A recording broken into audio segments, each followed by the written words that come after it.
Welcome back. I have always believed that Bhagat Singh was not merely a Shaheed. Bhagat Singh was much more than that. But there is a section in this country which believes that Bhagat Singh was actually a great nationalist, which he was. Nobody doubts that. I venerate him for that as well. Of course, we should all do that. But for me, Bhagat Singh has been an ideologue.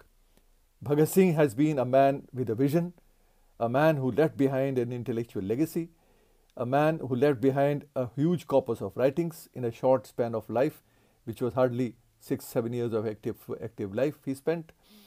He was hanged, martyred at the age of 23 and few months. So he hardly had any time to actually contribute to our intellectual as well as political struggle. But despite that, he spent most of his time reading, writing, and thinking, not about himself, but about the country, the India he wanted to have after independence, the vision he had for an independent country. And this is what I always find fascinating in Bhagat Singh and his life as a young man of just 23. But today, a process has begun when people have started even questioning his writings. No, they believe that Bhagat Singh actually did not write what he wrote. No, something which we all venerate, for which we all remember him, and we respect him as an intellectual. There are people who say that he actually did not write them. For example, recently I saw people saying that Why Am I an Atheist was not authored by him. No, it's a joke. No, I don't know whether to cry or to laugh, because if by doing that you are not only undermining Bhagat Singh as a thinker, as a writer, as an intellectual, you are actually disrespecting his father, who got this article surreptitiously from the prison. Then he passed it on to Lala Lajpat Rai's paper, The People, and was published in January 1931, just few months before Bhagat Singh was hanged. So this is all recorded history, and it actually came into public life after it was published in The People, Lala Lajpat Rai's paper, weekly. So people who want to question this, they are actually not only undermining Bhagat Singh as a writer, as a thinker, but showing disrespect or calling even his father dishonest. Lala Lajpat Rai, his character is being questioned. So I don't know what to say. And this is being done by all those who call themselves right-wing intellectuals. No, by merely abusing the left. No, if that is the only agenda, that you abuse the left, and in the name of abusing, you peddle lies, you falsify history, yeah? You create a very farcical India, which actually did not exist. So this imaginary history is going to harm us immensely, and this is the beginning. Now I see the beginning in the way it is being peddled. If you question this, then you actually start questioning then whatever else he wrote. He wrote a series of articles in Kirti from Amritsar. In prison itself, he wrote an introduction to The Dreamland, a poetical work of a senior revolutionary, Lala Ram Saran Das. And Bhagat Singh was actually very skeptical in the beginning. And I'm talking about it because it is related to his article Why Am I an Atheist? Because most of the issues he raised in this Dreamland are reflected in the Why Am I an Atheist as well. And he said that, why are you asking me? You are a believer.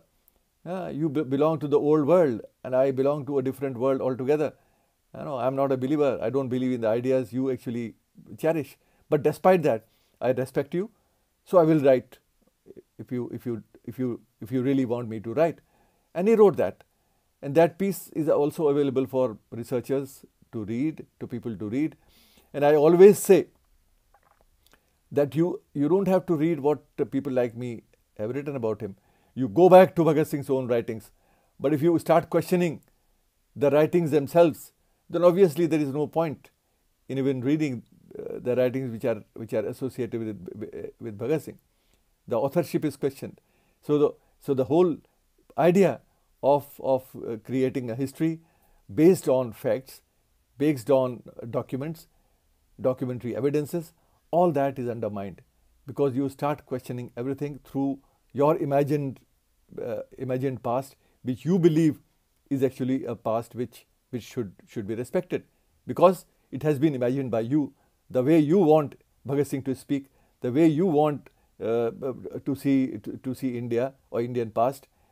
You want to create that sort of past. So for that you may have to lie, you may have to undermine the respected revolutionaries like Bhagat Singh. You can do anything because you want to create a narrative which matches with your vision of India, and you are doing that to actually salvage the reputation of Vinayak Damodar Savarkar. That is so surprising. And I have written in my own work that Bhagat Singh himself respected Savarkar's early phase, and he has referred to it in Matwala, in a Calcutta-based magazine, where he wrote an article.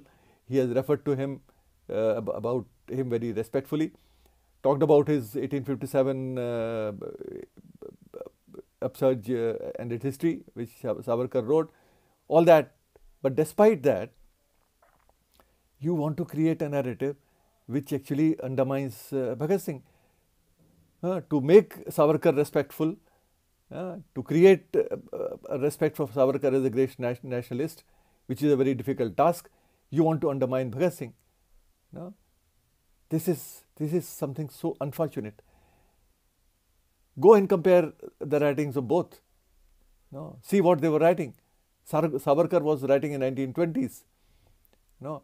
And Savarkar actually wrote, and this is again was brought out recently, he wrote a biography, autobiography, called by using pseudonym Chitragupta, which was Professor Vinayak Chaturvedi exposed it just 2 years back. And later on we found that it was actually Savarkar writing in a very glorifying terms about Savarkar himself. Bhagat Singh did not do anything of that sort.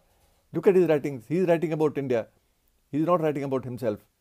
He is writing about India's past, about future, about the vision of India. Now all that you find in his writings. So this is a vision of a young man about the present politics of India in those times, and the future he envisaged for India. And that future is totally in contrast with what Savarkar stands for. So I don't think this attempt is going to be a very successful one, though it is being used by peddling lies, by undermining, by rewriting history, and all this is being done in the name of critiquing the leftist history, the liberal history. By critiquing that, of course, anybody can critique anything. But the point is, you can't critique leftist writing by creating an imaginary past, writing something which is fictitious, which is not based on facts, or which is based on lies. So this is something which I find absolutely disgusting and sad, that people who venerate Bhagat Singh today are trying to undermine what he left behind, the intellectual legacy he left behind. So by doing that, you are not only disrespecting him, you are showing disrespect for his father. As I said in the beginning, you are showing disrespect for Lala Lajpat Rai, who published it in his weekly, The People. So one need to be careful when any such attempt is made, because this involves a large number of characters whom we venerate and who are actually affected by this sort of attempt which we make in our effort to create a narrative which runs counter to the narrative of the so-called left liberal historiography of the past few decades. Thank you.